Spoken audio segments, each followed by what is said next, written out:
Martin Luther King. You can't understand the authentic history of King without thinking about April 4th, 1967. April 4th, 1967, when he's at a podium at Riverside Church in New York City, and he says, silence is betrayal. When his aides, tugging at his arm, at his coat, said, don't come out against the Vietnam War. They almost killed you for civil rights. Now you're talking about real power. You're talking about Brown and Root. Right. Now Kellogg, Brown and Root, owned by Halliburton. You're talking about the kind of truth that we don't get comfortable with in the U.S. You're talking about war profiteering. You're talking about the destruction and the death of 2.4 million innocent Vietnamese civilians. You're talking about real numbers. Now, we do polls. I'm a political scientist. The average American feels really bad that 100,000 civilians were accidentally killed in Vietnam. That's their version of history. In reality, and I cite the War College here, I'm willing to go with the government. The War College tells us 2.4, between 2 and 3 million Vietnamese civilians died.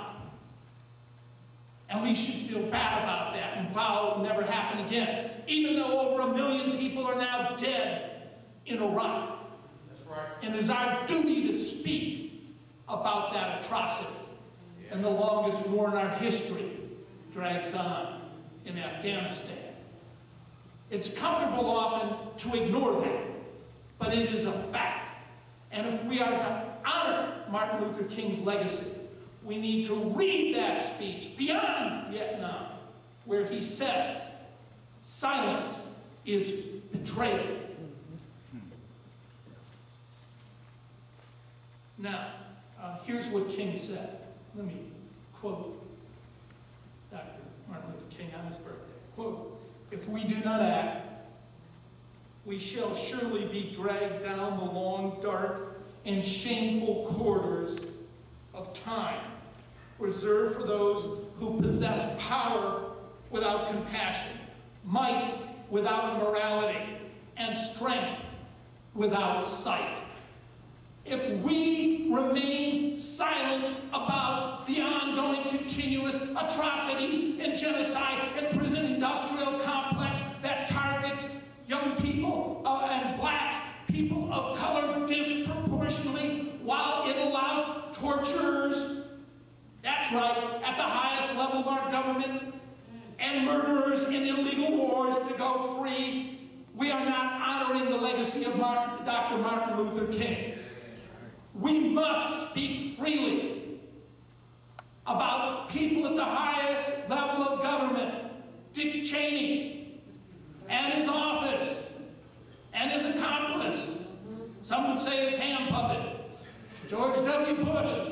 They tortured people and violated our values.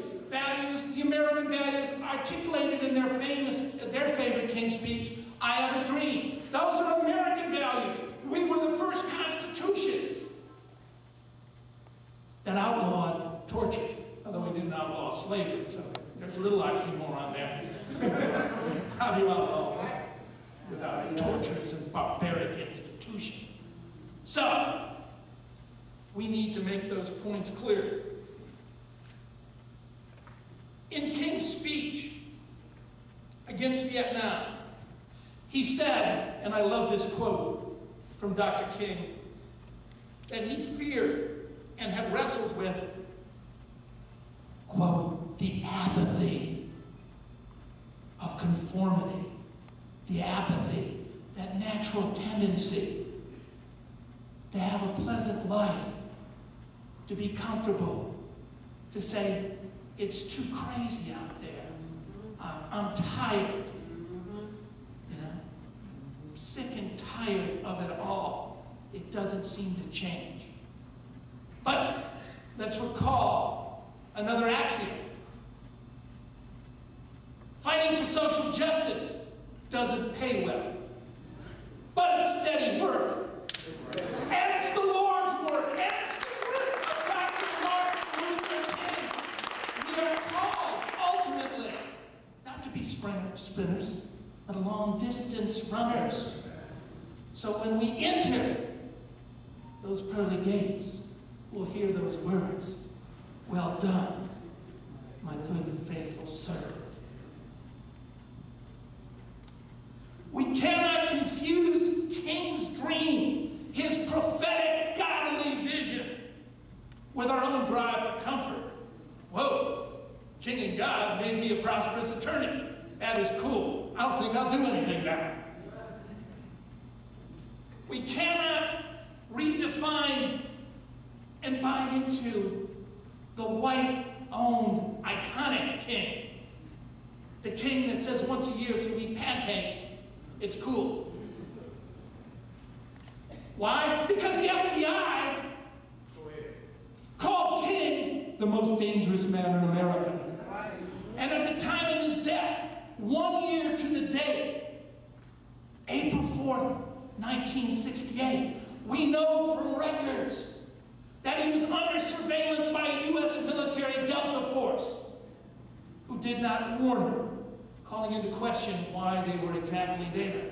And they want you to believe some drunken white guy, drifter, who just happened to have tens of thousands of dollars in cash and a professionally forged passport, which allowed him to escape into Canada and the UK, happened to be a lone gunman who killed King.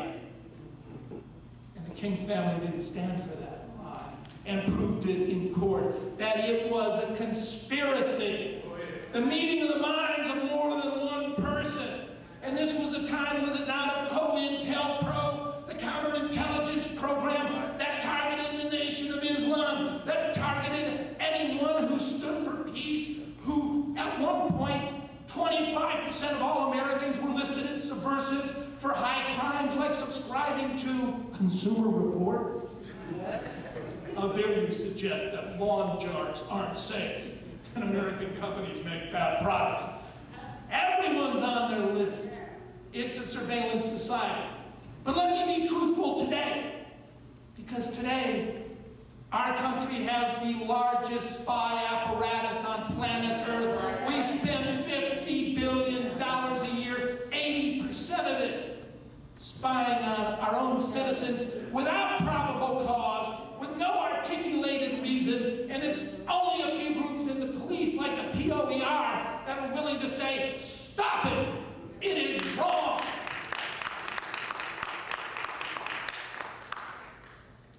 What King knew in those last days, knew from the beginning as a prophet, is what Dr. Cornel West talked about at Columbus State Community College last week in the speech. That King, in the name of love, knows that you can talk about being godly. You can talk about worshiping God. You can talk about being a Christian. You can talk about your love for humanity. But how is that manifested in society? It can only be manifested in society through social justice, through justice. If you love people, you don't want them fired unfairly. If you love people, you don't want them denied jobs because of the color of their skin. If you love all people, you don't kiss the butt of the giant corporations that destroy the economy and tax the people for the folly of these thieves. Right. You believe in treating all people equally. Yes. That is how love is manifested in a society, through justice and righteousness. Justice that rolls down like water, and righteousness as a mighty stream. Your heart is afflicted. You're in pain when you know others are treated poorly.